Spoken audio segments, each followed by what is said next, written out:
His words cut deeper than any blade could. But what I did that very night changed everything, and when they found out, the shock on their faces was something I'll never forget. I'm grateful you're here with me. Stay until the end of this story and drop a comment telling me which country you're watching from. I want to see how far my message reaches.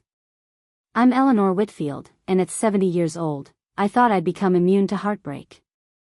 I'd buried a husband I loved more than life itself, survived breast cancer twice, weathered financial storms, and rebuilt my life from scratch more times than I care to count. But nothing, absolutely nothing, prepared me for the moment my own son looked me in the eye and called me bitter and alone.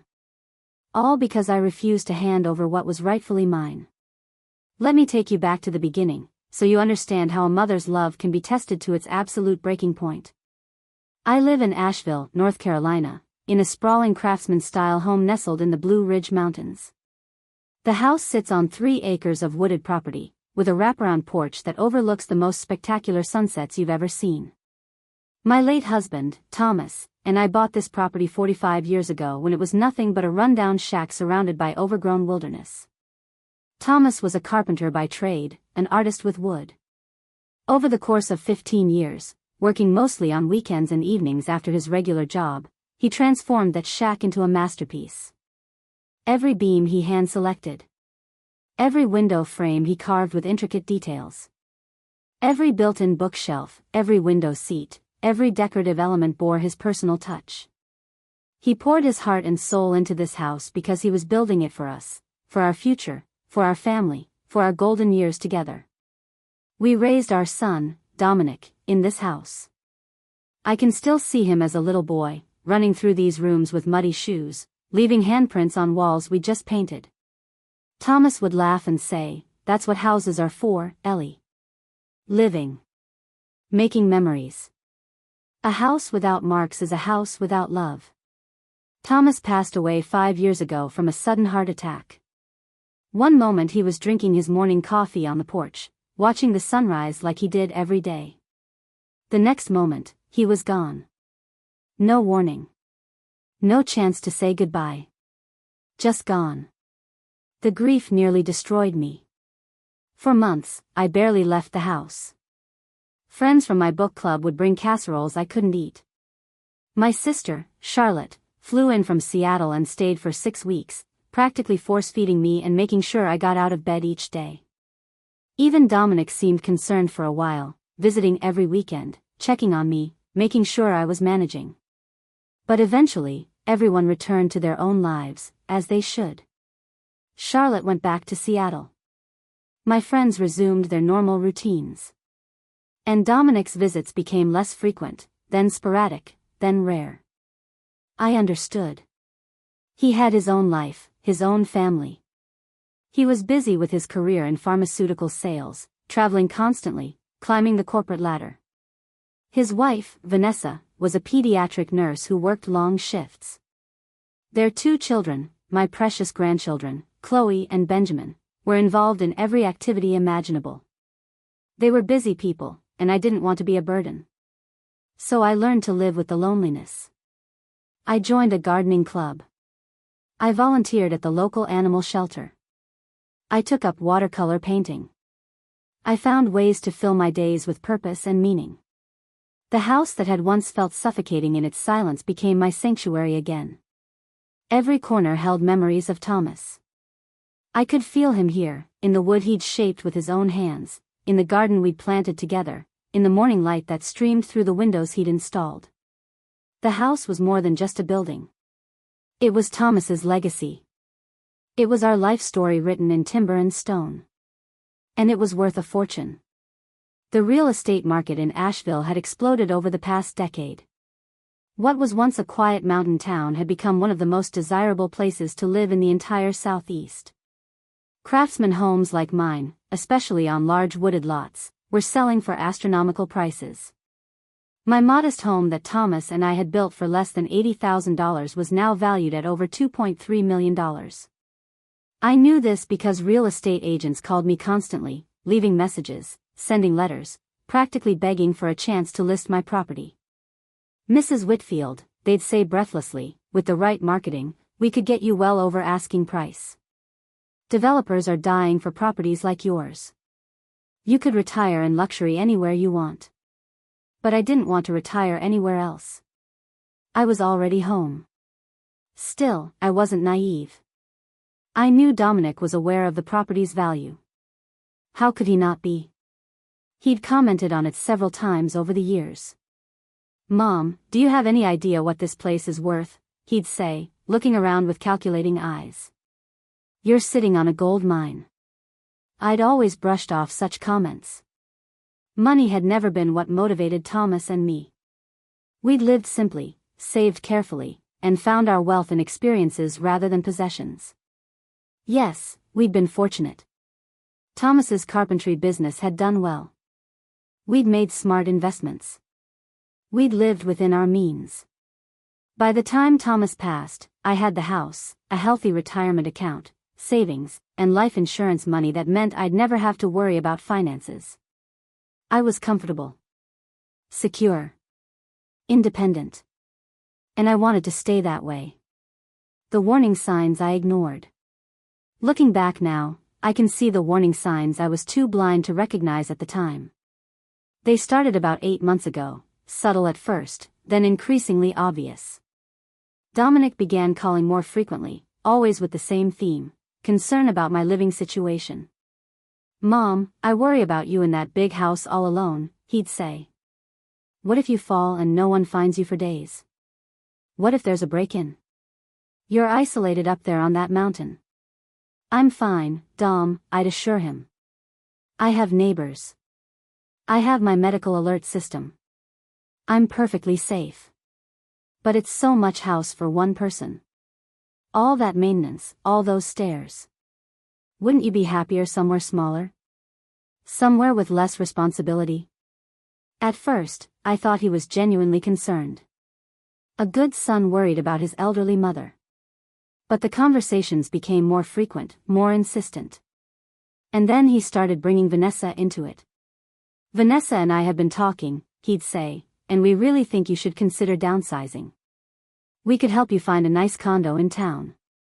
Something modern, easy to maintain. You could have a fresh start." A fresh start. As if my life with Thomas was something I needed to escape from rather than treasure. Then, about 6 months ago, everything changed. Dominic called me on a Tuesday evening, his voice strained.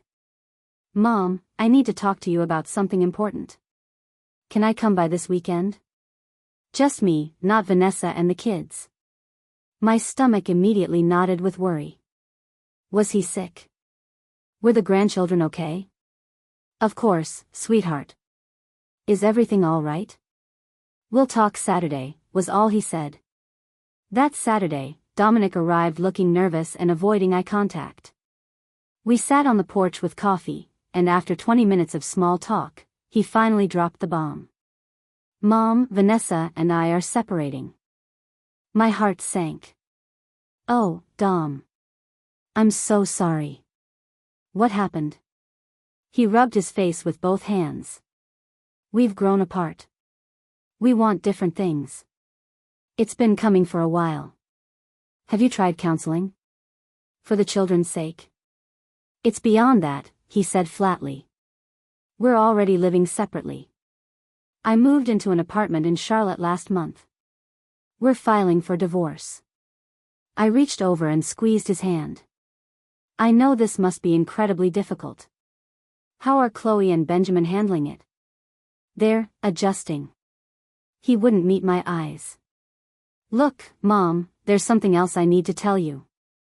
And that's when he told me about Sienna.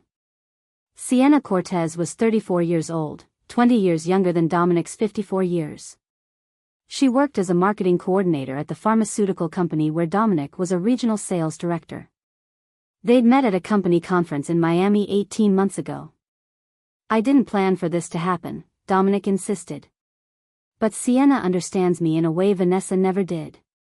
She's ambitious, driven, excited about life.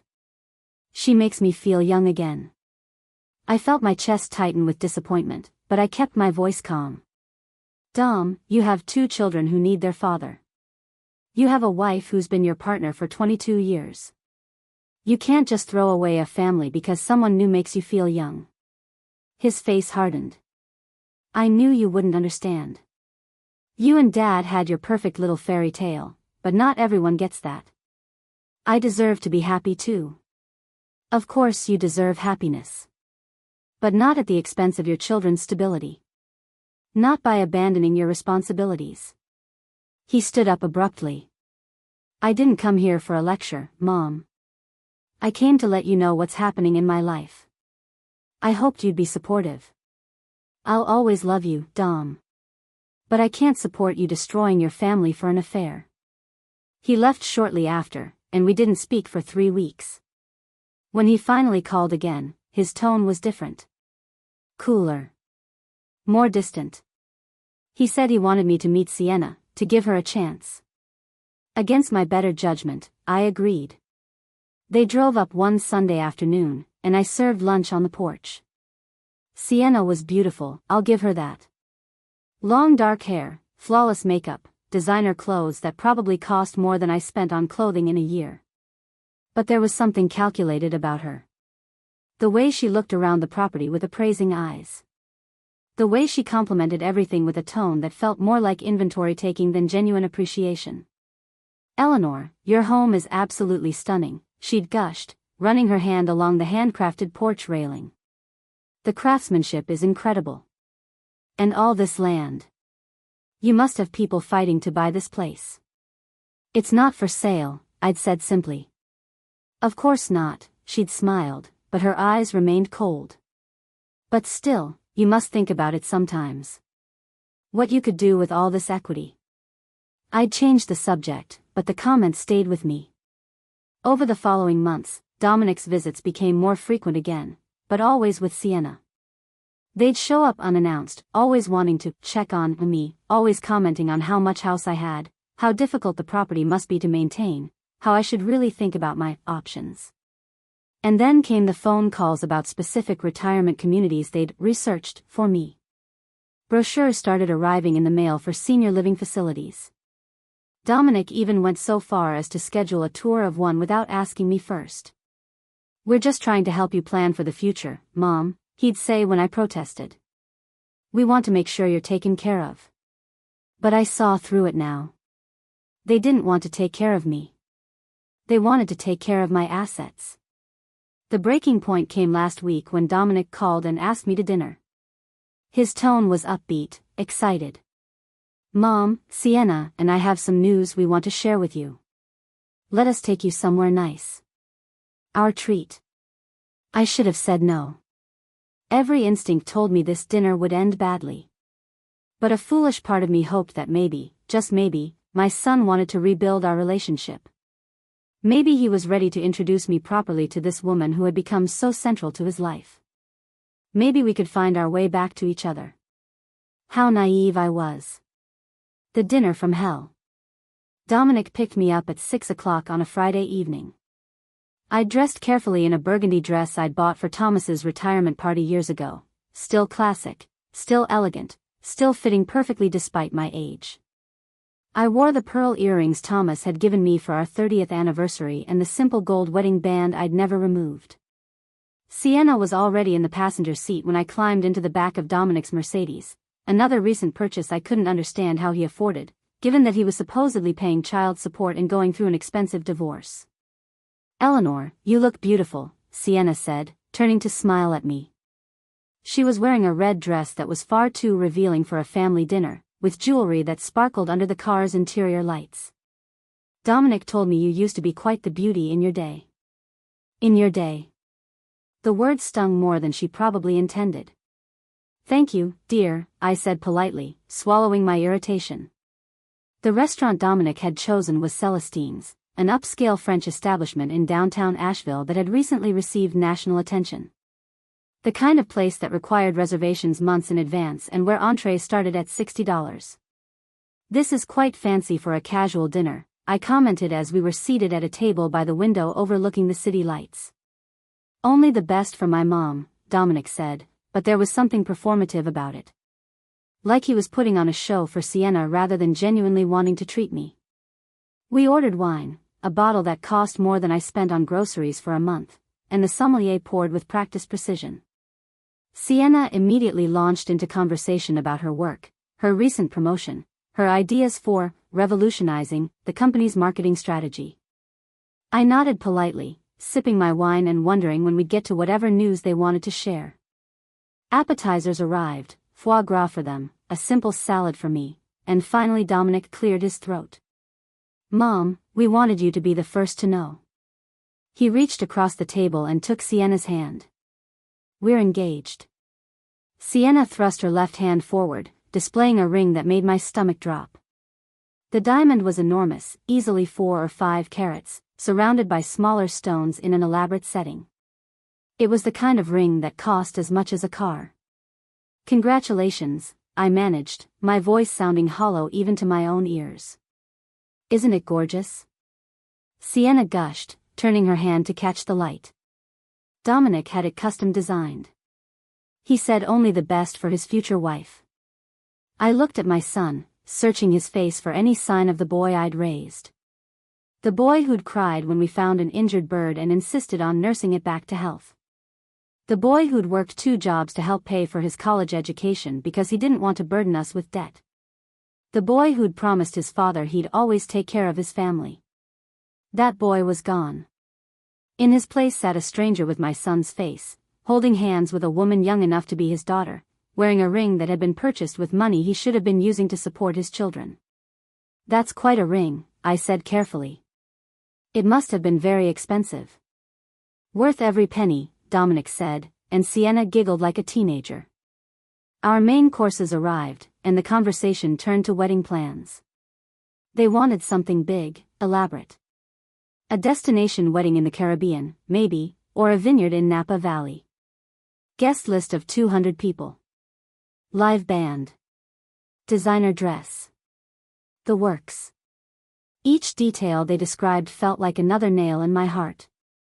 Meanwhile, I knew that Chloe and Benjamin were living in a cramped apartment with Vanessa, who was working double shifts to make ends meet because Dominic's child support payments were always late or short. "That all sounds very expensive," I commented, pushing food around my plate. My appetite had vanished entirely. "It will be," Sienna agreed cheerfully. "But we only planned to do this once, so we want it to be perfect." "Speaking of which, that brings us to something we wanted to discuss with you." Here it comes, I thought. The real reason for this dinner. Dominic shifted in his seat, suddenly looking uncomfortable. "Mom, Sienna and I have been talking about our future. Obviously, we'll need a place to live that suits our needs. We want to start a family right away." "You already have a family," I interrupted quietly. His jaw tightened. "We want to have children together. A fresh start. And for that, we need a real home, not an apartment. Somewhere with space, with good schools, with room to grow." "That sounds reasonable," I said. "I'm sure you can find something within your budget." "That's just it, Mom." Dominic leaned forward, his voice taking on a persuasive tone I recognized from his sales pitch. "Real estate is incredibly expensive right now. Anything in a decent area, with the space we need, is going to cost at least $750,000. We'd need a substantial down payment to make that work." The table fell silent. I could hear my own heartbeat pounding in my ears. Sienna jumped in, her voice dripping with false concern. "Eleanor, we've been thinking about your situation too. That house of yours is just so much for one person. All those stairs, all that property to maintain. It must be exhausting at your age." "I manage just fine," I said, my voice harder now. "But do you really?" Dominic pressed. "Mom, be honest. When was the last time you could properly maintain the gutters? Or trim the trees? Or handle the repairs that old house constantly needs? You're 70 years old. You shouldn't be dealing with all that." "I hire people for major repairs," I said. "And I enjoy maintaining my garden and property. It gives me purpose." "Purpose?" Sienna laughed, the sound harsh and grating. "Eleanor, you're isolating yourself up there on that mountain, clinging to memories of a man who's been gone for 5 years. That's not healthy. You need to move forward with your life. The audacity of this woman, this homewrecker who destroyed my son's marriage, lecturing me about healthy choices made my blood boil. But I kept my voice calm. My choices about where I live and how I spend my time are mine to make. Of course they are, Dominic said quickly, shooting Sienna a warning look. Nobody's trying to tell you what to do, Mom. We're just concerned about your well-being. And we're also trying to be practical about family resources. Family resources, I repeated slowly. Your house is worth over $2 million, Dominic said bluntly, abandoning the pretense of concern. That's an enormous amount of equity just sitting there while you live alone in a house far too big for your needs. Meanwhile, Sienna and I are trying to build our future, start our family, and create a home for your future grandchildren. I already have grandchildren, I said, my voice shaking now.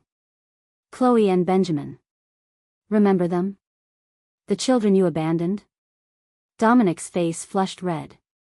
I didn't abandon anyone. I'm still their father. I still see them. Once a month if they're lucky, I shot back. While their mother works herself to exhaustion because you're too busy buying expensive rings and cars to properly support them. That's not fair, Sienna interjected, her pleasant facade finally cracking. You don't understand the situation. Vanessa is trying to take him for everything he's worth in the divorce. She's being completely unreasonable about the settlement. She's asking for what's fair for her children, I said. Which is apparently more than either of you thinks they deserve. The tension at the table was thick enough to cut with a knife. Other diners were beginning to glance over, sensing the conflict. Dominic took a deep breath, clearly trying to regain control of the conversation. Look, let's just get to the point. We're asking you to consider selling the house. We're not saying you have to give us the money, just help us with a down payment on our home. We'd pay you back eventually, with interest. Think of it as an investment in your son's future. An investment, I said flatly. Yes. And in return, you could move into something more practical. A nice condo downtown, maybe, or one of those senior living communities that actually looks appealing. You'd have less responsibility, more social interaction, better access to medical care if you need it. It's really a win-win for everyone. I looked at my son, this man I'd given birth to, nursed through childhood illnesses, cheered at Little League games, helped through homework struggles, sent to college, celebrated at his wedding, supported through every challenge he'd ever faced. This man who was now asking me to give up everything I had so he could play house with his mistress. No, I said simply. The word hung in the air like a grenade with the pin pulled.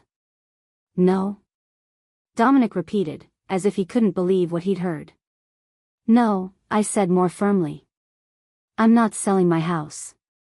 I'm not giving you money for a down payment. I'm not financing your affair or your midlife crisis. My answer is no. Sienna's face twisted with anger. That's incredibly selfish, Eleanor. We're trying to include you in our lives, to let you be part of our future, and you're too stuck in the past to see what we're offering. What you're offering? I couldn't help the bitter laugh that escaped. You're not offering me anything except the privilege of funding your lifestyle while I give up my home and my independence. That house is wasted on you, Sienna hissed, her mask completely dropping now. You're just one old woman living in the past, surrounded by ghosts, refusing to let go of things that don't matter anymore. Meanwhile, we're trying to build a real future, create a real family, and you're standing in the way because of your sentimental attachment to wood and nails. That house is Thomas's legacy, I said, my voice shaking with rage now. Every beam, every board, every detail was crafted by his hands. It's not just wood and nails. It's a lifetime of love and work. It's my home. And I will not give it up so you can have a mansion you don't deserve and can't afford. Dominic stood up abruptly, his chair scraping loudly against the floor. I can't believe you're being this way. After everything I've done for you, all the times I've checked on you, worried about you, tried to help you. Help me? I interrupted, standing to face him. When have you actually helped me, Dom? You've called occasionally, visited when it suited you, and spent the last year trying to convince me to sell my house so you could benefit from it. That's not help. That's manipulation. You're ungrateful, he said, his voice rising. Dad spoiled you, gave you everything, and now you act like you earned it all yourself. That house, that property, that money, it's all because of him. You didn't build anything. You were just along for the ride. The cruelty of it, the absolute, breathtaking cruelty, left me momentarily speechless. Thomas and I had been partners in everything. We'd built our life together, decision by decision, sacrifice by sacrifice, day by day for 40 years.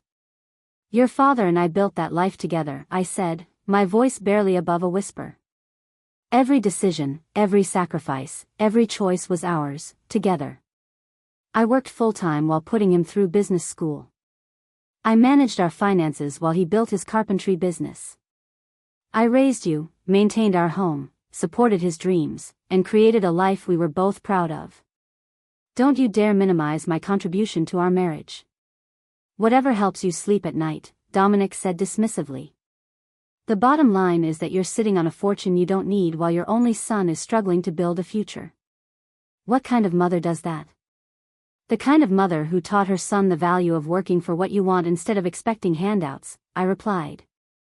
The kind of mother who thought she raised a man of integrity, not someone who would abandon his children and demand his elderly mother bankrupt herself to fund his affair. Sienna jumped in, her voice shrill now.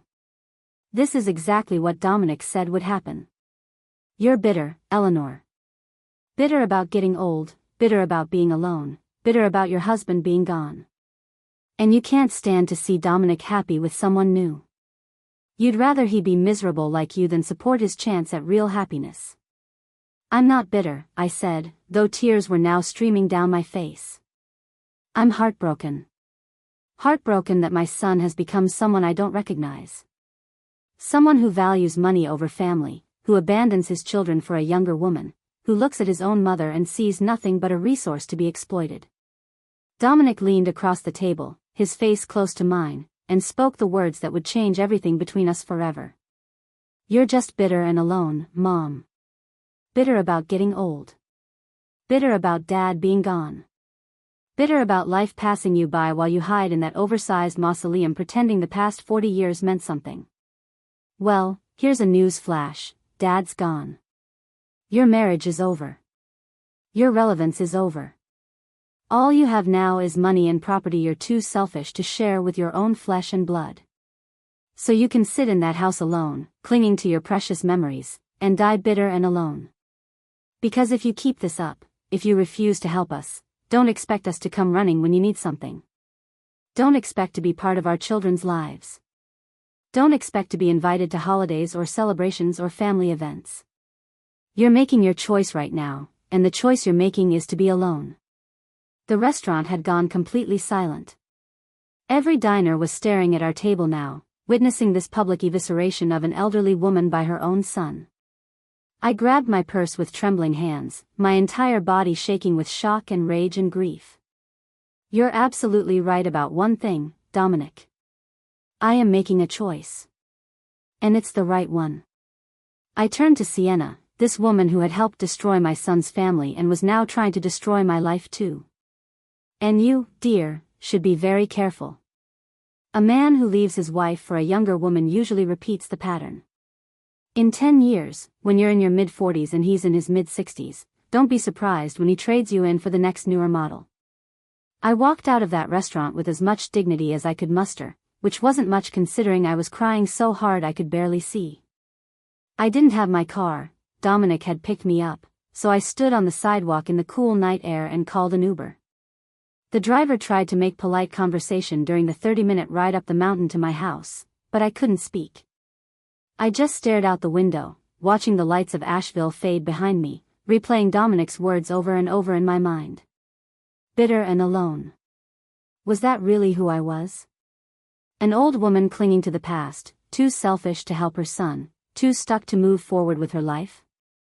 Or was I a woman with self-respect, refusing to be manipulated and exploited by the people who should love and protect me?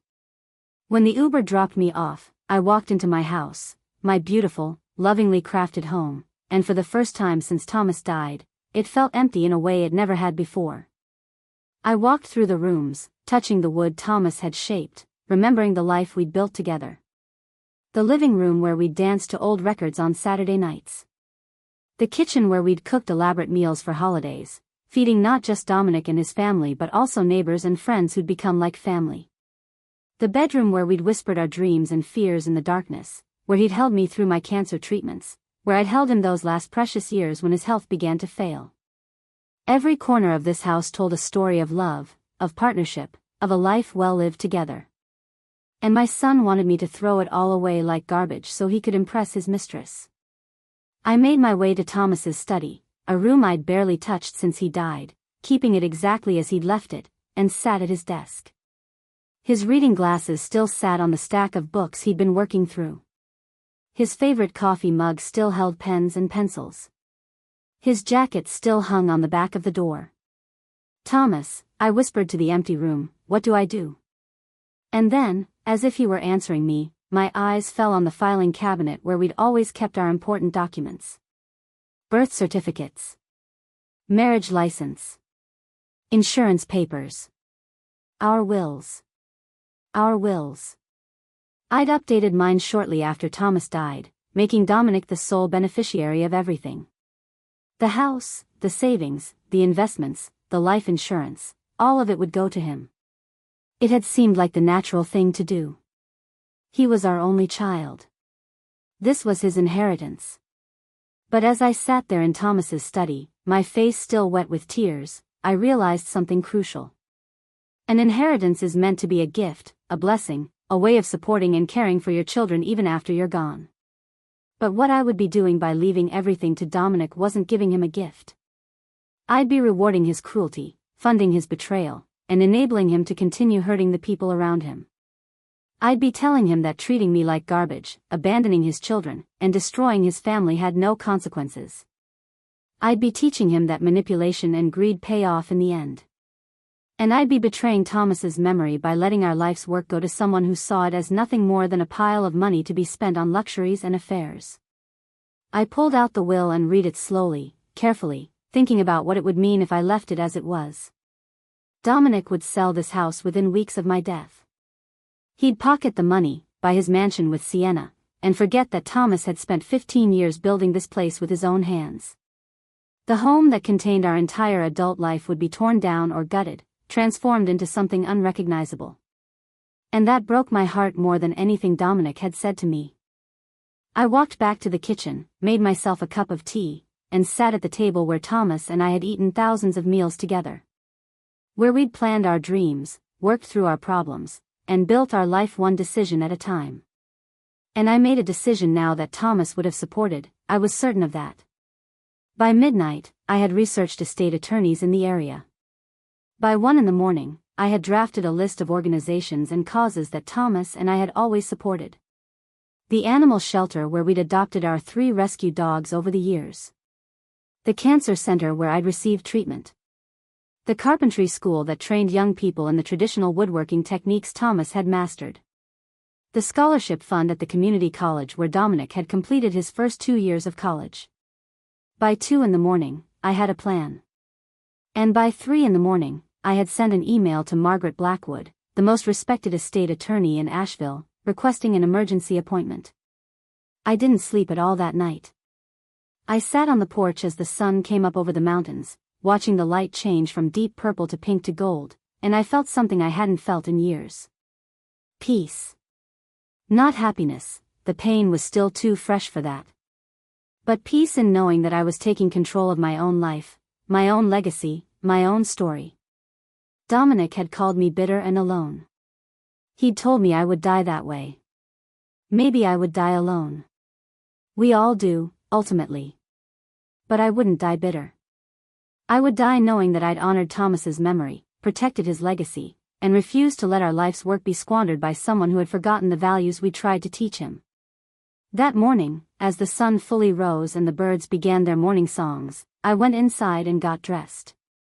I put on my favorite blue blouse, the one Thomas always said brought out my eyes, and the simple gold necklace he'd given me for our 25th anniversary. And then I waited for Margaret Blackwood's office to open so I could call and confirm my appointment. The game, as they say, was on. And Dominic had no idea what was coming. I didn't sleep that night. How could I? Every time I closed my eyes, I saw Dominic's face twisted with contempt, heard Sienna's cruel laughter, felt the weight of those words, bitter and alone. By the time dawn broke over the Blue Ridge Mountains, painting the sky in shades of coral and gold, I'd made my decision. I sat at my kitchen table with a cup of strong coffee, my phone in hand, waiting for a respectable hour to make the call that would change everything. At exactly 8:30 a.m., I dialed the number for Blackwood and Associates. Blackwood and Associates, this is Jennifer speaking. How may I help you? Good morning. My name is Eleanor Whitfield. I sent an email early this morning requesting an emergency appointment with Margaret Blackwood regarding estate planning. I know it's short notice, but the matter is quite urgent. There was a pause, the sound of typing. Ah, yes, Mrs. Whitfield. I see your email here. Ms. Blackwood actually flagged this as a priority. She has an opening this afternoon at 2 o'clock.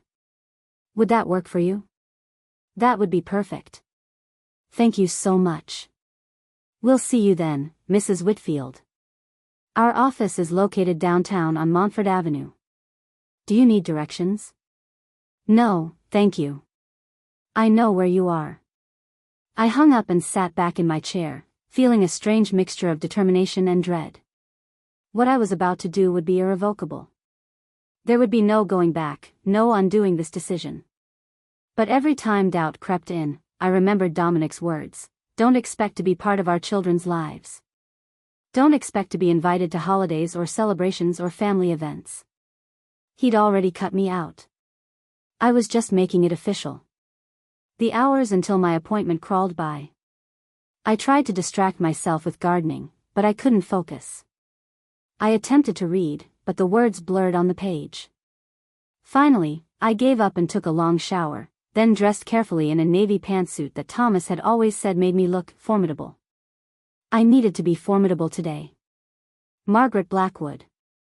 The offices of Blackwood and Associates occupied a beautifully restored Victorian building in downtown Asheville. I arrived 15 minutes early and sat in the elegant waiting room, surrounded by mahogany furniture and framed diplomas that spoke of Margaret Blackwood's impressive credentials. At precisely 2 o'clock, a tall woman in her mid-50s emerged from the inner office. She had steel-gray hair cut in a sharp bob, intelligent eyes behind stylish glasses, and the kind of commanding presence that made you sit up straighter. Mrs. Whitfield? I'm Margaret Blackwood. Please, come in. Her office was as impressive as she was, floor-to-ceiling bookshelves lined with legal volumes, a massive desk that looked like it had been there since the building was constructed, and large windows that overlooked downtown Asheville. Please, have a seat, she said, gesturing to a comfortable leather chair across from her desk. Can I offer you some water? Tea? Water would be lovely, thank you. She poured from a crystal pitcher and handed me a glass before settling into her own chair.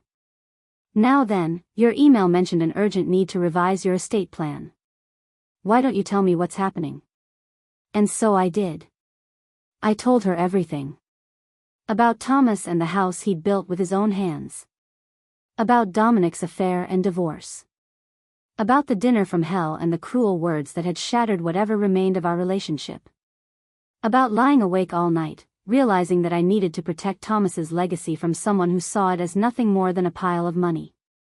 Margaret listened without interrupting, occasionally making notes on a legal pad. When I finished, she sat back in her chair and studied me for a long moment.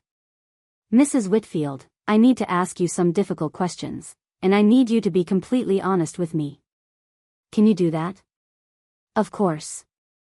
First, are you making this decision out of anger, or out of genuine conviction that it's the right thing to do? I considered the question carefully. Both, if I'm being honest. I am angry, furious, actually. But I've also had all night to think about this, and I keep coming back to the same conclusion. If I leave everything to Dominic, I'm not helping him. I'm enabling him to continue making destructive choices. I'm funding the destruction of his children's security. And I'm allowing Thomas's legacy to be squandered. Second question, is there any chance you and your son might reconcile? That you might regret this decision later? He told me I would die bitter and alone. He said not to expect to be part of his future children's lives or any family celebrations. He's already cut me out of his life, Ms. Blackwood. I'm just protecting my assets from someone who's made it clear he only values me for what I can give him. Margaret nodded slowly. Third question, do you have any concerns about your son contesting the will? Making claims that you were unduly influenced or not of sound mind? I'm 70 years old, but I'm healthy and sharp. I volunteer regularly, manage my own finances, drive, live independently. My doctor can attest to my mental competency if needed. Good. That's very good. Margaret leaned forward, her expression serious. Mrs. Whitfield, I want to be clear about something. What you're describing, disinheriting your only child, is legally permitted, but it's not something I recommend lightly. It will cause conflict. It will likely end your relationship with your son permanently. And once you're gone, you won't be here to see the outcome or make adjustments if circumstances change. I understand all of that, I said firmly. And I still want to proceed. Margaret studied me for another moment, then nodded. All right then. Let's talk about what you want to do with your estate. Building a new legacy. Over the next 2 hours, Margaret and I worked through the details of my new estate plan. It was surprisingly cathartic, imagining how my life's assets could make a real difference in the world rather than funding Dominic's midlife crisis. Let's start with the house, Margaret said. That's obviously the most significant asset. What are your wishes regarding the property? I'd thought about this carefully during the long, sleepless night. I want it donated to the Western Carolina Preservation Society. They're a nonprofit that protects historic properties and maintains them as educational sites. The house showcases traditional craftsman techniques and my late husband's woodworking mastery. I'd like it preserved as a teaching site for carpentry students and architecture enthusiasts. Margaret made notes. That's a beautiful idea. The property would be tax-exempt as a historic site, and the society would maintain it according to preservation standards. Have you contacted them about this? Not yet. I wanted to make sure it was legally feasible first. It absolutely is. I'll draft language that specifies the property must be maintained as a historic site and educational facility. If the society ever fails to meet those conditions, ownership would transfer to an alternative preservation organization. She looked up at me. This ensures your husband's work will be appreciated and studied for generations. It's a lovely legacy. My eyes filled with tears. Thomas would have loved that. He was always taking on apprentices, teaching young people the craft. This feels like honoring that part of him. Now, what about your financial assets? Savings, investments, life insurance? I'd like to establish scholarship funds, I said. One at Asheville Community College for students studying carpentry or construction trades. That's where Thomas honed his skills. Another at the high school Dominic attended, for students from single-parent households who want to pursue higher education. Margaret's eyebrows rose slightly. That second one seems pointed. Dominic's own children are now being raised by a single mother because of his choices, I said quietly. If he won't support them properly, at least I can help other children in similar situations. And your son will see that scholarship fund and know exactly why it exists, Margaret observed. Yes. He will. She made more notes. What else? I want a substantial donation to the Mountain Area Cancer Center. They saved my life twice. And to the Blue Ridge Animal Sanctuary. Thomas and I adopted 3 rescue dogs from them over the years. These are all excellent causes, Margaret said. Now, I have to ask, are you planning to leave your son anything at all? I'd wrestled with this question all night. Part of me wanted to cut him off completely, to leave him with nothing as punishment for his cruelty. But another part, the part that still remembered rocking him to sleep as a baby, nursing him through childhood illnesses, celebrating his achievements, couldn't quite go that far. I'd like to establish a trust fund for my grandchildren, Chloe and Benjamin, I said finally. To be used for their education and basic needs, managed by their mother until they turn 25. Dominic will have no access to it and no control over it. That's wise, Margaret said. It protects the children while ensuring your son can't exploit the funds. What about Dominic directly? I took a deep breath. I'll leave him my mother's antique jewelry collection and my father's war medals. Family heirlooms that should stay in the family. Everything else goes to the causes I've mentioned. That's generous, considering how he's treated you, Margaret observed. It's enough that he can't claim I completely forgot him, but not so much that he benefits from his cruelty, I said. The heirlooms have sentimental value but relatively little monetary value. If he chooses to sell them, that's his decision to live with. Margaret nodded approvingly. This is a well-thought-out plan, Mrs. Whitfield. It protects your assets, honors your values, provides for your grandchildren, and leaves a meaningful legacy. I'll have the documents drafted by the end of next week. We'll need 2 witnesses and a notary for the signing. There's one more thing, I said. I'd like to include a letter. An explanation of why I made these choices. An ethical will, Margaret said. Yes, that's very common. Some people include them with the legal documents, others request they be read at the will reading. What's your preference? I'd like it read at the will reading. I want Dominic to understand exactly why I did this, and I want him to hear it when I'm not there to argue with or manipulate. I can certainly arrange that. Margaret paused, then added gently, Mrs. Whitfield, you realize this letter will be painful for him to hear? Not as painful as it was for me to hear him call me bitter and alone and tell me I'd die forgotten, I said. He needs to understand that actions have consequences.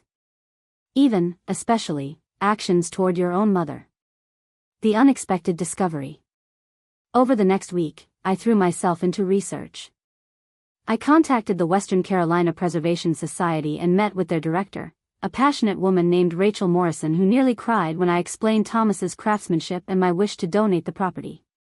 Mrs. Whitfield, this would be an incredible addition to our portfolio, she'd said, walking through the house with reverent appreciation.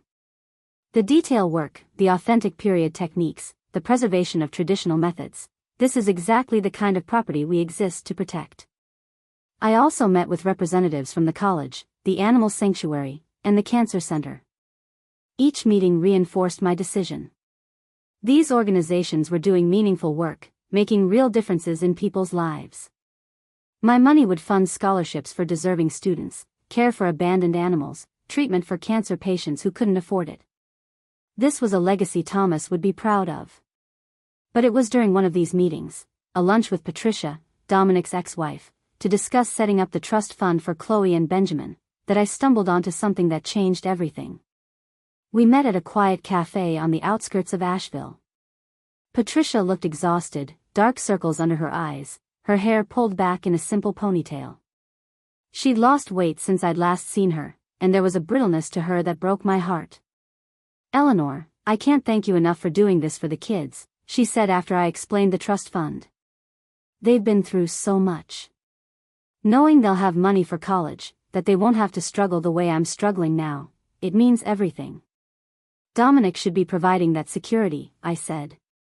The fact that he's not is unconscionable. Patricia's laugh was bitter. Dominic is too busy funding his new life to worry about his old obligations. What do you mean? She hesitated, then seemed to make a decision. Can I be completely honest with you, Eleanor? I know he's your son, but you deserve to know the truth about what's been happening. Please. Tell me everything. And so she did. Patricia explained that Dominic's child support payments had been consistently late and often short of the court-ordered amount. When she'd threatened to take him back to court, he'd claimed financial hardship, said his salary had been reduced, that he was barely making ends meet, that he'd had unexpected expenses. But then I see photos on social media, Patricia said, her voice shaking with anger. Him and Sienna at expensive restaurants. Taking weekend trips to Charleston and Savannah. That massive engagement ring. The new car. The designer clothes. If he's broke, where's all that money coming from? I've wondered the same thing, I admitted. So I did some digging, Patricia continued. I hired a private investigator. I know that sounds dramatic, but I needed evidence for court if I was going to prove he was hiding income. My pulse quickened. What did you find? Patricia pulled out her phone and opened a folder of photographs and documents. Dominic's salary hasn't been reduced. In fact, he got a promotion and a raise 6 months ago. But he's been funneling money into accounts that he claimed were business expenses. She showed me bank statements. I had no idea how her investigator had obtained them, and I didn't ask. That showed regular transfers from Dominic's personal account to something labeled DC Consulting LLC. What's DC Consulting? I asked. That's the thing, it doesn't really exist. It's a shell company. Dominic set it up to hide assets from the divorce settlement and child support calculations. He transfers his money there, then Sienna, who's listed as the company's owner on paper, transfers it back to him or uses it for their joint expenses. I stared at the documents, feeling sick. That's fraud. Yes, it is. The investigator found more. They've been making large purchases through the company, furniture, electronics, even that engagement ring, and claiming them as business expenses for tax purposes. They're getting tax deductions on personal luxury purchases while claiming poverty to avoid paying proper child support. Patricia showed me more documents. Credit card statements showing thousands of dollars in charges at high-end retailers, restaurants, and vacation destinations. Property records showing that Dominic and Sienna had already put a deposit on a house, a $900,000 house in an exclusive neighborhood, using money from the shell company account. They have enough money for all this, Patricia said, gesturing at the evidence, but Dominic claims he can barely afford $1,200 a month in child support for his own children. Do you know what it's like to tell your 13-year-old son that he can't play travel soccer this year because we can't afford it, while his father is buying a nearly $1 million house with his mistress? I felt rage building in my chest, hot and consuming. Patricia, what can we do about this? My lawyer is preparing to file a motion with the court. We have enough evidence to prove he's been hiding assets and committing fraud. He'll face serious consequences, possible jail time for the tax fraud, definitely increased child support obligations, possibly even loss of custody rights for his financial abuse. Good, I said fiercely. He deserves all of that and more. Patricia studied me for a moment. Eleanor, there's something else you should know.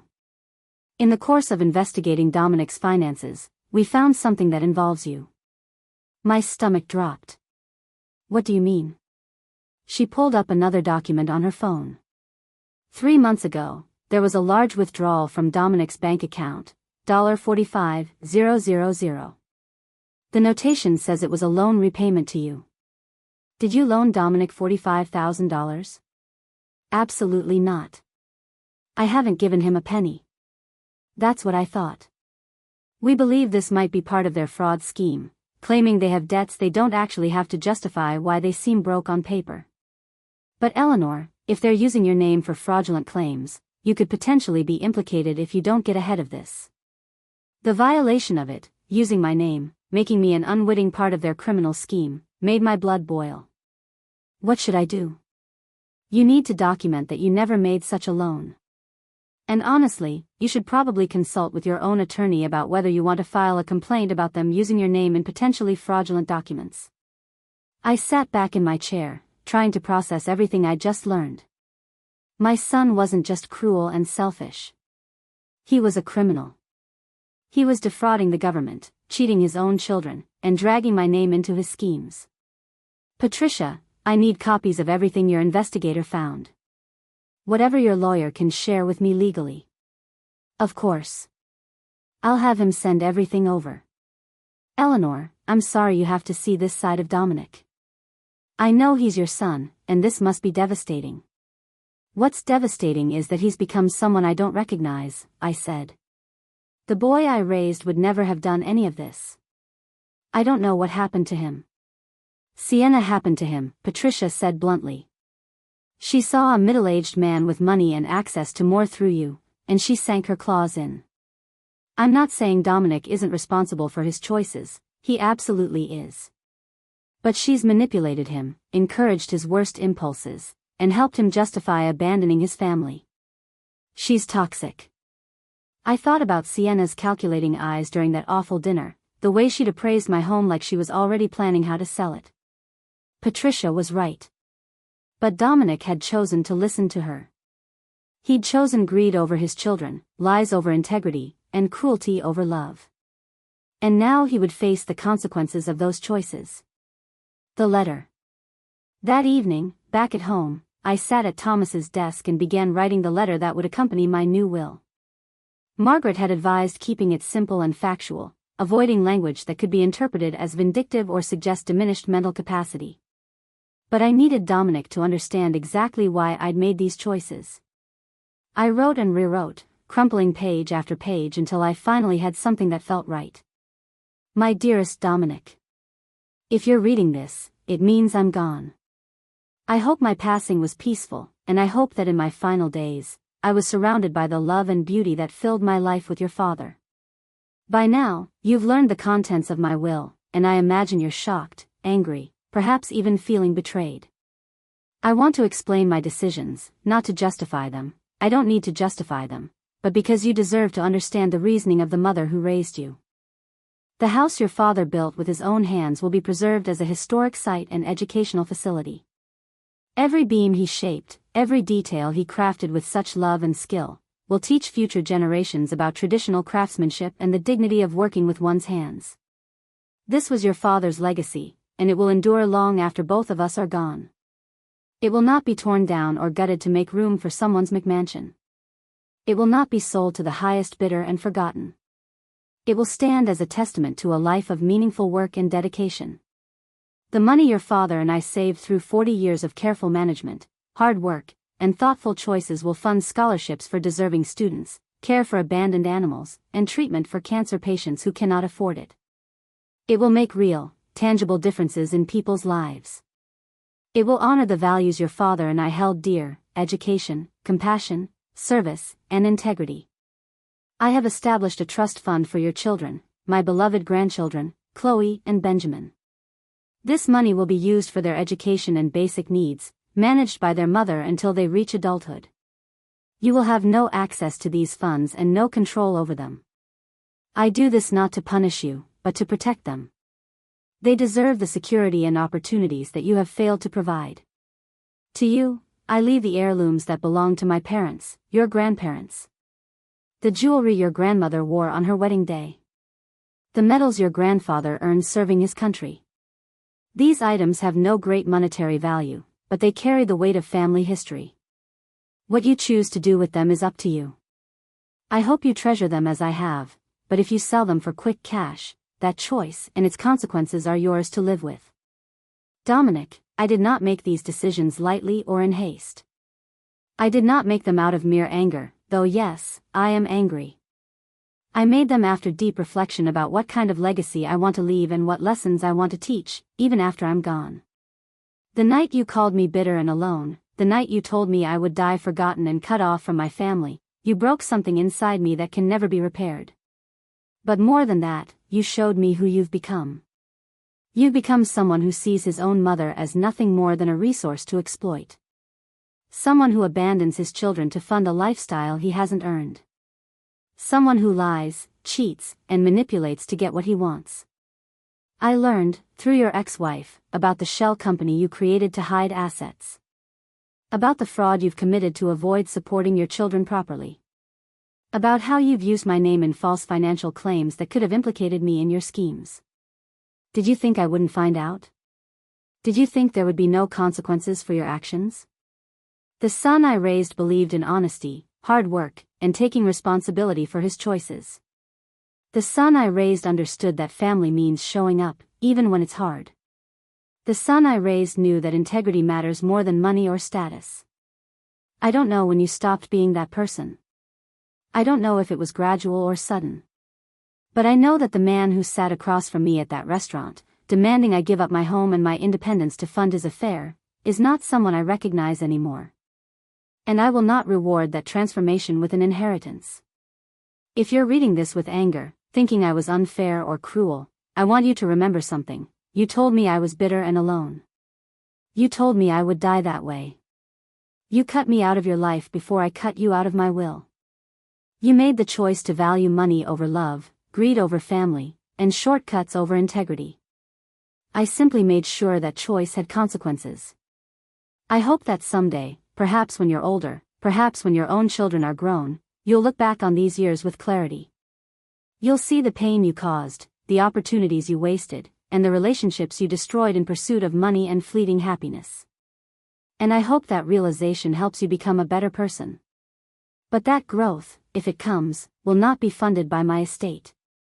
You'll have to find your own way, earn your own success, and build your own legacy. Just like your father and I did. This is my final act of parenting, teaching you that actions have consequences, that cruelty is not rewarded, and that a life built on deception and greed is ultimately empty. I loved you from the moment you were born until the moment I took my last breath. But loving you does not mean enabling you. It means wanting better for you than you wanted for yourself. I hope you find it. With love and profound disappointment, Mom. I read the letter 3 times, tears streaming down my face, before finally sealing it in an envelope and adding it to the file I'd give Margaret. This was it. The point of no return. Dominic would hate me for this. He'd probably contest the will, though Margaret assured me we'd built it solidly enough to withstand legal challenges. He'd tell everyone I'd become senile or bitter or vindictive. He'd paint himself as the victim of a cruel and unstable mother. But I would be beyond caring. And the people who truly knew me, Patricia, my sister Charlotte, my friends, the organizations I was supporting, they would know the truth. I placed the letter in the file folder with all the legal documents and sat back, feeling both exhausted and oddly energized. Thomas's voice seemed to echo in my memory. Stand up for what's right, Ellie, even when it's hard. Especially when it's hard. I was standing up for what was right. For his legacy. For my grandchildren. For my own dignity. And if that made me bitter and alone in Dominic's eyes, so be it.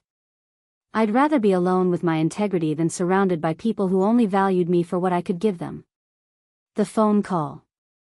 3 days later, as I was working in the garden, finding unexpected peace in the simple act of pulling weeds and nurturing plants, my phone rang. The caller ID showed Patricia's number. Hello, Patricia. Eleanor, I have news.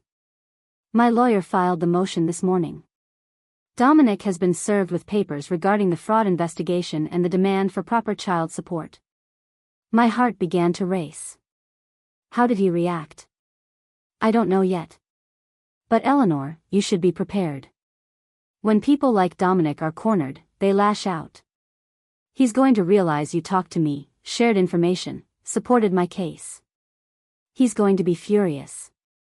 Let him be furious, I said, though my voice shook slightly. He should have thought about consequences before he decided to commit fraud and abandon his children. I know. I just want you to be safe. If he shows up at your house, if he threatens you in any way, call the police immediately. Don't try to handle him yourself. I understand. Thank you for warning me, Patricia. Thank you for believing me. Thank you for standing up for Chloe and Benjamin when their own father won't. After we hung up, I stood in my garden surrounded by the flowers Thomas and I had planted together over the years, and I realized I wasn't afraid. Let Dominic come. Let him rage and threaten and accuse. The truth was on my side. The law was on my side. And most importantly, my own conscience was clear. I'd spent 70 years trying to be a good person, a good wife, a good mother. I'd sacrificed and compromised and put others first countless times. But I was done being exploited. Done being manipulated. Done being treated as if my only value was what I could give. Dominic had called me bitter and alone. Maybe I was alone now. But I wasn't bitter. I was free. And the storm that was coming, the legal battles, the family drama, the confrontations, I would weather it with my head held high, knowing I'd done the right thing. For Thomas. For my grandchildren. And most importantly, for myself. The phone rang again. This time, it was Margaret Blackwood. "Mrs. Whitfield, your documents are ready for signing. Can you come in tomorrow at 10? "I'll be there," I said. And with those 3 words, I sealed Dominic's fate and secured my own legacy. Tomorrow, I would sign away his inheritance and transform my life's work into something meaningful and lasting. Today, I would enjoy my garden, remember my husband, and prepare for the battle I knew was coming. Because this was only the beginning.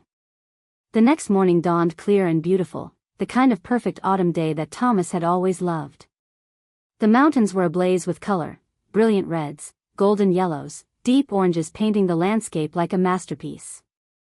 I stood on my porch with my morning coffee, watching the sunrise and feeling a strange sense of peace settle over me. Today, I would sign the documents that would disinherit my only son. Today, I would make permanent and legal the decision that had been forming in my heart since that awful dinner. Today, I would take control of my own legacy. I dressed with care, a charcoal gray suit that Thomas had helped me pick out years ago, pearls at my throat, my hair styled simply but elegantly. I wanted to look like a woman in full command of her faculties, because I knew that someday, possibly soon, Dominic would try to paint me as confused, manipulated, or mentally incompetent. Let him try. I had Margaret Blackwood, one of the most respected estate attorneys in North Carolina. I had my doctor's records showing excellent cognitive function. I had witnesses who could attest to my clarity of mind. And most importantly, I had my own absolute certainty that I was doing the right thing. The drive to Margaret's office took 30 minutes. I arrived 15 minutes early, as was my habit, and sat in the elegant waiting room reviewing the documents one final time. Everything was there. The donation of the house to the Western Carolina Preservation Society. The scholarship funds at the community college and high school. The substantial donations to the Cancer Center and Animal Sanctuary.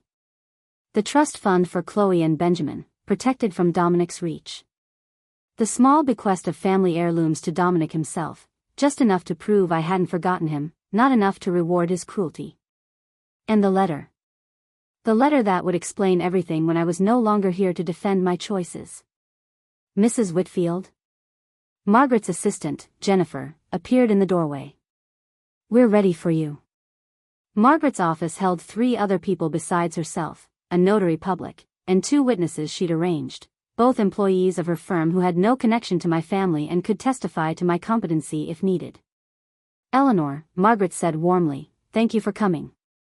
Before we begin, I need to ask you one final time, are you certain about these decisions? Once you sign these documents, they become legally binding. Changing them later would require drawing up entirely new estate documents." I looked at her steadily. I've never been more certain of anything in my life. "All right then. Let's proceed." For the next 45 minutes, Margaret walked me through each document, explaining every clause and provision in detail. I initialed pages, signed where indicated, dated everything. The witnesses signed their attestations. The notary applied her seal. And just like that, it was done. Dominic's inheritance, everything Thomas and I had built together over 40 years of marriage, was redirected to causes and organizations that would honor our values and make a real difference in the world. "How do you feel?" Margaret asked after the witnesses and notary had left. I considered the question. Sad. Relieved. Determined. All of those things at once. That's normal. This is a significant decision with profound emotional implications. She paused, then added gently, "You know he's going to fight this, don't you? When the time comes, he'll likely contest the will, claim undue influence or diminished capacity. Let him try. We've built this solidly enough to withstand any challenge, haven't we?" "Absolutely. You were evaluated by your physician just last week and deemed to be in excellent mental health. You've made these decisions over a period of weeks, not impulsively.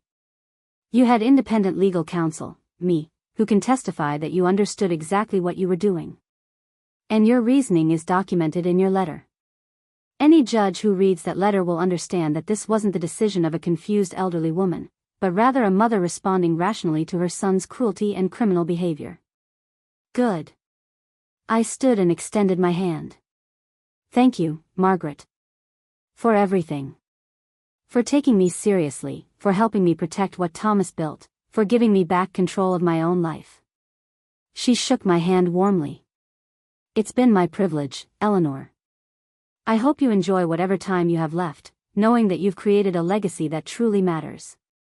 As I drove home, I felt lighter somehow. The weight I'd been carrying since that awful dinner, the confusion, the hurt, the sense of powerlessness, had lifted. I'd taken action. I'd protected what was mine. I'd ensured that Thomas's legacy would endure. Whatever came next, I was ready. The storm breaks. I didn't have to wait long. 3 days after signing the new will, I was in my garden transplanting some late-season mums when I heard a car roaring up my driveway. I looked up to see Dominic's Mercedes skidding to a stop in a spray of gravel, both front doors flying open. Dominic emerged from the driver's side, his face purple with rage. Sienna climbed out of the passenger side, her expression twisted with fury. I stood slowly, brushing dirt from my gardening gloves, and waited. "You vindictive bitch!" Dominic shouted, storming across the lawn toward me. "How dare you! How dare you! Lower your voice, Dominic. The neighbors can hear you." "I don't care who hears me." He was close enough now that I could see the veins bulging in his neck, spittle flying from his mouth. "You talked to Patricia. You gave her information to use against me in court. You helped her build a case to destroy me." "I didn't give her anything she didn't already have," I said calmly. "I simply confirmed that I never loaned you $45,000, which is true. If that revelation is destroying your case, perhaps you shouldn't have committed fraud by claiming a non-existent debt. You're supposed to be on MY's side. I'm your son. And Chloe and Benjamin are your children," I shot back. "But that hasn't stopped you from cheating them out of proper support while you buy yourself a mansion and a luxury car." Sienna stepped forward, her face contorted with rage. "You have no idea what you've done, Eleanor. Dominic could go to jail because of you. Do you understand that? Actual prison time for tax fraud." "Then perhaps he shouldn't have committed tax fraud," I said. "Actions have consequences, even for my son." "You self-righteous," Sienna started, but Dominic cut her off. "This is about that dinner, isn't it?" he spat. "I hurt your precious feelings, called you bitter and alone, and now you're getting revenge like a petty, vindictive old woman. This is about you showing me exactly who you are," I replied, my voice steady despite the rage pounding through my veins. "You showed me that you see me as nothing but a resource to exploit.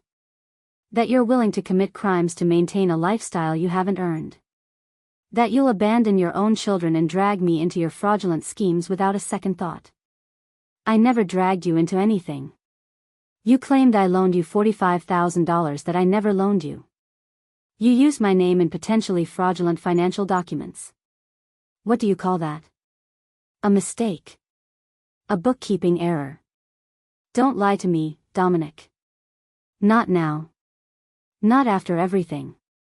I pulled off my gardening gloves and looked at him, really looked at him, trying to find some trace of the boy I'd raised. "I know about the shell company. I know about the hidden assets. I know about the tax fraud. I know everything." His face went pale. Patricia had no right. Patricia had every right to investigate why her children's father was claiming poverty while buying a $900,000 house. She had every right to protect her kids from your financial manipulation. And I had every right to tell her the truth about your fake loan. "This is unbelievable," Sienna hissed. "After everything Dominic has done for you, checking on you, worrying about you in this big house all alone." "He wasn't checking on me out of concern," I interrupted. "He was monitoring a potential asset. Calculating how much my property was worth and how he could get his hands on it. Every visit, every phone call, every expression of concern was just part of a long con to manipulate me into giving up my home." "That's not true," Dominic shouted, but his eyes betrayed him. He knew I was right. "Yes, it is. And you know what the saddest part is? If you'd just been honest with me. If you'd said, Mom, I'm struggling financially, could you help me out? I probably would have. Not by selling my house, but I would have found some way to help you because you're my son and I loved you. Loved? Sienna pounced on the past tense. So that's it? You're cutting him off completely? Disowning him? I turned to her, this woman who had helped destroy my son's family and encouraged his worst impulses. How did you know I was cutting him off? I haven't mentioned anything about my estate plans. Her face flushed. We just assumed, because of the court case. You assumed I'd rewrite my will because you know exactly what you two have done to deserve it. I looked back at Dominic. Did you really think there wouldn't be consequences? Did you honestly believe you could treat me like garbage, commit crimes, abandon your children, and still inherit everything Thomas and I built? That money should be mine. Dominic roared. Dad was my father too. I have a right to his legacy. Your father's legacy isn't money, Dominic. It's integrity. It's honest work. It's taking care of your family and standing by your commitments. You've rejected every part of his actual legacy while demanding the financial benefits. You can't have it both ways. So what, you're leaving everything to charity? To prove some self-righteous point? I'm leaving everything to causes that will honor your father's values and make a real difference in the world. The house will be preserved as a historic site and teaching facility, so your father's craftsmanship can inspire and educate future generations. The money will fund scholarships for students who want to learn trades like your father did. It will help cancer patients who can't afford treatment. It will care for abandoned animals. It will do actual good in the world instead of funding your affair and your fraudulent lifestyle. Sienna let out a strangled laugh. This is insane. You're punishing him for falling in love, for wanting to be happy. I'm not punishing him for falling in love, I said sharply. I'm responding rationally to his cruelty, his crimes, and his complete disregard for everyone who isn't useful to him. There's a difference. What about us? Sienna demanded. What about our future? Our children? What about Chloe and Benjamin? I countered. What about their future? The children who already exist, who are watching their father choose his mistress over them every single day. They have Patricia, Dominic started. They have Patricia working herself into exhaustion because you won't provide proper support. My voice rose for the first time. They have Patricia struggling to put food on the table while you buy engagement rings and luxury cars. They have Patricia doing her best to shield them from the fact that their father cares more about impressing his girlfriend than about their well-being. You don't understand. No, you don't understand. I was shaking now, 40 years of suppressed anger finally breaking through. You don't understand what it means to sacrifice for your children. To put their needs above your wants. To show up day after day, year after year, even when it's hard and you're tired and you'd rather be somewhere else. Your father and I did that for you. Every single day of your childhood, we chose you. We chose your welfare over our convenience, your future over our immediate desires. And you repay that by abandoning your own children the moment something shinier comes along. I haven't abandoned anyone. Yes, you have. The words exploded out of me. You've abandoned your children. You've abandoned your responsibilities. You've abandoned every value your father and I tried to teach you. You've abandoned decency and integrity and basic human kindness in pursuit of money and status and a woman young enough to be your daughter. Dominic's face was bright red, his fists clenched at his sides. For a moment, I thought he might actually hit me. But even in his rage, some remnant of civilized behavior held him back. You're going to regret this, he said, his voice low and dangerous. When you're old and sick and dying alone, you're going to regret pushing away your only family. I'm already old, Dominic. And I'm at peace with my decisions. Can you say the same? Come on, Sienna grabbed his arm. Let's go. She's not worth it. Let her die alone in her precious house. We don't need her or her money. We'll build our own success. With what money? I asked quietly. Once the fraud charges stick, you'll be dealing with legal fees, restitution, possibly prison time. The house you put a deposit on? You'll lose it. The lifestyle you've been living? It's built on lies and stolen funds. It's all coming down, Dominic. And you did this to yourself. He stared at me for a long moment, and I saw something flicker across his face, fear, maybe, or the first glimmer of understanding about the consequences he was facing. But then Sienna tugged his arm again, and the moment passed. "Let's go, baby," she said. "She's a bitter old woman who can't stand to see us happy. She doesn't matter."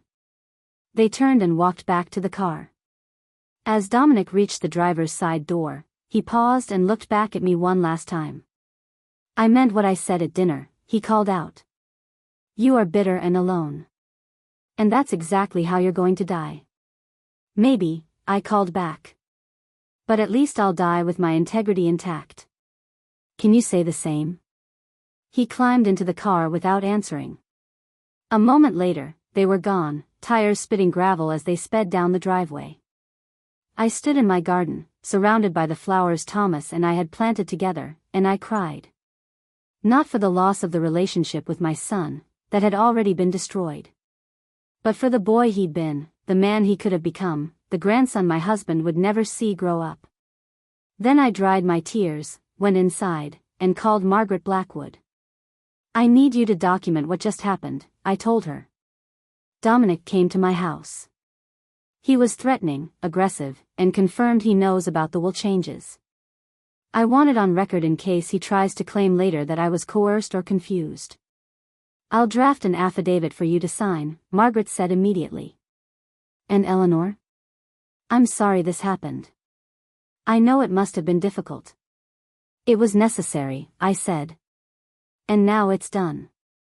6 months later. The legal proceedings moved slowly, as legal proceedings always do. Dominic was indicted on multiple counts of tax fraud and falsifying financial documents. His lawyers tried to cut a deal, but Patricia's attorney was merciless. She wanted full restitution, proper child support, and accountability. The case made the local news. Pharmaceutical executive charged in elaborate fraud scheme, the headlines read. Dominic's company suspended him pending the outcome of the trial. The house he and Sienna had planned to buy fell through. Their relationship, I heard through Patricia, was fracturing under the pressure. I felt no satisfaction in his downfall. Only a deep, abiding sadness that it had come to this. But I also felt peace. Because I'd done the right thing. I'd protected my grandchildren, honored Thomas's legacy, and refused to enable destructive behavior. The Preservation Society began the process of transforming my home into a historic site. Rachel Morrison visited regularly, documenting every detail of Thomas's craftsmanship, preparing educational materials, planning tours and workshops. "Your husband was a true master," she told me, running her hand along a hand-carved banister. "Every piece tells a story. Every joint shows his skill and care. This house is a treasure, Eleanor. Thank you for preserving it." The scholarship funds were established. The Cancer Center installed a plaque in the main lobby, the Thomas and Eleanor Whitfield Treatment Fund. The Animal Sanctuary named a new building after us. I visited Chloe and Benjamin regularly. We'd grown closer in the months since everything exploded. They were angry at their father, confused by everything that had happened, but grateful that I was standing by them. "Grandma," Chloe asked me one day as we sat on my porch watching the sunset, "do you think Dad will ever change?" I thought about her question carefully. "I don't know, sweetheart. I hope so. I hope someday he looks back on these years and realizes what he lost. But whether he changes or not isn't something you can control. You can only control your own choices, your own integrity, your own path forward." "Do you miss him?" Benjamin asked quietly. "I miss the boy he used to be," I admitted. "I miss the son I thought I had. But the man he's become? No, I don't miss that person.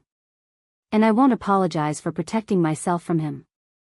They seemed to understand, in the way that children who've been hurt by a parent's choices understand that sometimes love isn't enough. The final months. 2 years after I signed the new will, I was diagnosed with stage 4 pancreatic cancer. The doctors gave me 6 months, maybe a year if I was lucky. I wasn't afraid. I'd lived 72 good years. I'd loved deeply, been loved deeply, and made peace with my choices. If this was my time, I was ready. Charlotte flew in from Seattle and stayed with me. Patricia brought the kids to visit weekly. My friends from book club took turns keeping me company. The house was full of love and laughter and the kind of quiet comfort that comes from being surrounded by people who genuinely care. Dominic never came. I heard through Patricia that he'd taken a plea deal, 3 years probation, substantial fines, restitution to his children, and a permanent mark on his record. His relationship with Sienna had ended badly. Surprise, surprise. He was living in a small apartment, working a mid-level sales job, trying to rebuild his life from the ashes of his own making. Part of me, the mother part that never fully dies, wished he would visit. Wished we could reconcile before I died. Wished there could be some sort of peace between us. But the larger part of me understood that some bridges, once burned, can never be rebuilt. And that was okay. 3 weeks before I died, Patricia brought me a letter. It had arrived at her house, addressed to me in Dominic's handwriting. "Do you want me to read it to you?" she asked gently. "No," I said. "Not yet. Put it with my things." If he wrote it, he meant for me to have it after I'm gone. She understood. Some things are meant to be discovered after the fact. The letter, found after. After Eleanor's death, Charlotte found the unopened letter from Dominic among her sister's belongings. At the will reading, Margaret Black would read both Eleanor's letter to Dominic and Dominic's letter to Eleanor. This is what it said. "Mom. I know you're dying. Patricia told me. Part of me wants to come see you, to try one more time to fix what I broke. But I know I have no right. I was wrong. About everything. I was wrong to demand you sell your house. Wrong to call you bitter and alone. Wrong to prioritize money and status over family. Wrong to abandon my children. Wrong to commit fraud. Wrong to use your name in my schemes. Wrong to treat you like a resource instead of like my mother. I was wrong, and I'm sorry. I know sorry isn't enough. It doesn't undo the damage or heal the wounds. But it's all I have to offer. I don't blame you for changing your will. You were right, I don't deserve to inherit what you and Dad built. I rejected every value you tried to teach me. I chose greed over integrity, shortcuts over honest work, and selfish desire over family responsibility. Dad would be ashamed of me. I'm ashamed of myself.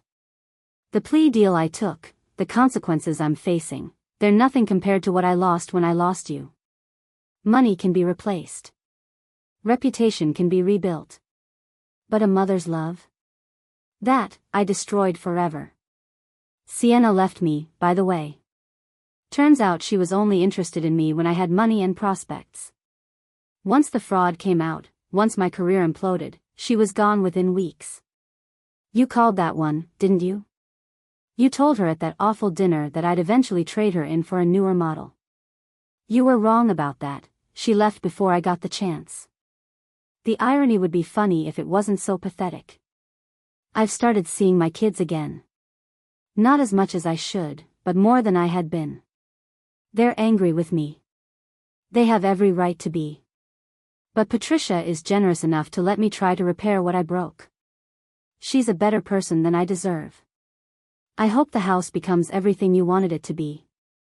I hope it teaches people about Dad's craftsmanship for generations. I hope the scholarships help deserving students. I hope the money makes real differences in people's lives. And I hope that someday, somehow, you can forgive me. Not now. Maybe not ever. But someday. I love you, Mom. I always have, even when I acted like I didn't. Even when I hurt you in ways I can never take back. I'm sorry I didn't tell you that when you were alive to hear it. I'm sorry for everything. Your son, Dominic. The will reading. The will reading took place 3 weeks after Eleanor's funeral. Present were Charlotte, Patricia, Chloe, Benjamin, representatives from all the organizations Eleanor had chosen to support, and Dominic. Margaret Blackwood read Eleanor's will clearly and precisely, explaining each bequest and the reasoning behind it. She read Eleanor's letter to Dominic, which laid out exactly why she'd made the choices she'd made. She detailed the trust fund for the grandchildren, the donation of the house, the scholarship funds, everything. Dominic sat silently through it all, tears streaming down his face. When Margaret finished reading Eleanor's letter, she paused, then said, "There's one more document." Dominic sent a letter to Eleanor shortly before she passed. She never opened it, but she left instructions that it should be read here, today, so that everyone understands the full story. She read Dominic's letter aloud. When she finished, the room was silent except for the sound of Dominic's quiet sobbing. Charlotte stood and walked over to her nephew. For a moment, she just looked at him. Then she said, "Your mother loved you until the day she died. She wanted you to know that. But she also wanted you to understand that love doesn't mean enabling destructive behavior. It means wanting better for you than you wanted for yourself." Dominic nodded, unable to speak. Margaret distributed the legal documents, explained the logistics of the various bequests, and answered questions. The representatives from the Preservation Society, the college, the cancer center, and the animal sanctuary all expressed their profound gratitude for Eleanor's generosity. Chloe and Benjamin learned about their trust fund, substantial enough to cover college, graduate school, and help them start their adult lives on solid financial footing. And Dominic received a small box containing his grandmother's jewelry and his grandfather's war medals. Items of immense sentimental value but little monetary worth. As people began to leave, Dominic approached Rachel Morrison from the Preservation Society. "Can I?" His voice cracked. "Can I visit the house? Once you've opened it as a historic site? I'd like to see what my father built. Really see it, the way Mom saw it." Rachel looked at him with kind eyes. "Of course. The house belongs to everyone now. That's what your mother wanted." 5 years later, epilogue. 5 years after Eleanor's death, Dominic stood in front of the Whitfield Craftsman Heritage Home, now a fully operational historic site and educational facility. School groups toured regularly. Carpentry students studied Thomas's techniques. Architecture enthusiasts came from across the country to see the house that had been so lovingly built and so carefully preserved. Dominic had completed his probation. He'd paid his restitution. He'd rebuilt a relationship with his children, though it would never be what it could have been if he hadn't broken it so badly. He worked as a sales trainer now, less glamorous than his former position, but honest work that paid the bills. He came to the house every year on the anniversary of his mother's death. He'd walk through the rooms, look at his father's craftsmanship, read the plaques explaining the history and significance of the property. And every year, he understood a little more about what his mother had tried to teach him. This house, this beautiful, painstakingly crafted home, represented everything his parents had valued. Honest work. Lasting quality. Creating something meaningful that would endure beyond their own lives. His mother hadn't taken his inheritance away as punishment. She'd redirected it to create the kind of legacy she and his father would have been proud of. Money spent on luxury cars and designer clothes and expensive vacations would have been gone in years, forgotten in a generation. But this house, these scholarships, these charitable gifts, they would continue making differences in people's lives long after everyone involved was gone. That was a real legacy. On this particular visit, Chloe and Benjamin joined him. They were college students now, benefiting from the trust fund their grandmother had established. Both were studying hard, working part-time, building lives they could be proud of. "It's beautiful, isn't it?" Chloe said, looking up at the house. "Grandpa built this with his own hands." "Every beam," Dominic said. "Every window frame. Every detail." "Grandma saved it," Benjamin added. "She could have sold it, let it be torn down or gutted. But she saved it because she knew it mattered. She saved a lot of things, Dominic said quietly. Including the two of you. That trust fund is giving you opportunities one tried to cheat you out of. His children exchanged glances. They were still working on forgiving him, still processing the damage his choices had caused. But they were here, and that meant something. Do you regret it? Chloe asked. Everything that happened?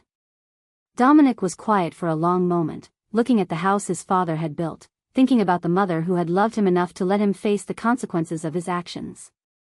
Every day, he said finally. But regret isn't enough. Understanding why Grandma made the choices she made, learning from my mistakes, trying to be better, that's what matters now. They stood together in front of the house, three people connected by blood and history and the legacy of two people who had understood what really mattered in life. Inside the house, tour groups learned about traditional craftsman techniques. Students studied Thomas's joinery and woodwork. Children pressed their hands against the banister he'd carved and marveled at the beauty of work done with skill and care. And somewhere, Eleanor and Thomas looked down on it all and smiled. Because this lasting impact, this meaningful legacy, this teaching and inspiration that would continue for generations, this was what true wealth looked like. Not money hoarded and spent on fleeting pleasures. But values lived, lessons taught, and love expressed through actions that endured long after the actors themselves were gone. Dominic had called his mother bitter and alone. She had died alone, yes, but surrounded by love, secure in her choices, and at peace with her legacy. And she had left behind something that would never be forgotten, a testament to the power of choosing integrity over convenience, values over money, and lasting impact over temporary pleasure. In the end, Eleanor Whitfield had the last word. And it echoed through the generations in every student who benefited from her scholarships, every cancer patient who received treatment through her fund, every animal who found sanctuary through her generosity, and every person who walked through the house Thomas built and understood what it means to create something that truly matters. That was her answer to Dominic's cruelty. Not bitterness. Not revenge. But a legacy that would outlive them all. A final message from Eleanor, found in her personal journal, dated the night she changed her will. To anyone reading this journal after I'm gone. Tonight, I changed my will. I disinherited my son. And I want to explain why, not just to him, but to anyone who might judge my choices. A mother's love is supposed to be unconditional. We're supposed to support our children no matter what, forgive them endlessly, put their needs above our own. And for most of Dominic's life, I did exactly that. But unconditional love doesn't mean accepting unconditional abuse. It doesn't mean enabling destructive behavior. It doesn't mean sacrificing your dignity, your values, and your life's work to fund someone else's mistakes. Real love, the kind of love that actually helps people grow, sometimes means letting them face the consequences of their actions. It means setting boundaries. It means refusing to participate in their self-destruction, even when they call you bitter and cruel for it. I didn't make this decision lightly. I cried while signing the papers. Part of me still hopes that Dominic will change, that he'll realize what he's lost and become the person I raised him to be. But whether he changes or not, I know I made the right choice. Because I'm not just a mother. I'm a person. I'm Thomas's widow. I'm the guardian of the legacy we built together. I'm a woman with values and dignity who deserves to be treated with respect. And I'm showing Dominic, and anyone else who might read this, that you can't treat people like garbage and expect to be rewarded for it. Actions have consequences. Even, especially, for family. If that makes me bitter, so be it. But I'd rather be bitter and principled than generous and exploited. I'd rather be alone with my integrity than surrounded by people who only value me for what I can give them. And I'd rather leave a legacy that matters, that helps people, honors Thomas's memory, and reflects our values, than leave a pile of money to someone who's proven he doesn't deserve it. This is my final act of parenting, teaching my son that cruelty isn't rewarded, that integrity matters more than money, and that a life built on deception ultimately collapses. I pray he learns the lesson. But whether he does or not, I'll rest easy knowing I stayed true to myself, protected what mattered most, and created something that will endure long after I'm gone. That's enough. That's more than enough. That's everything. Eleanor Whitfield.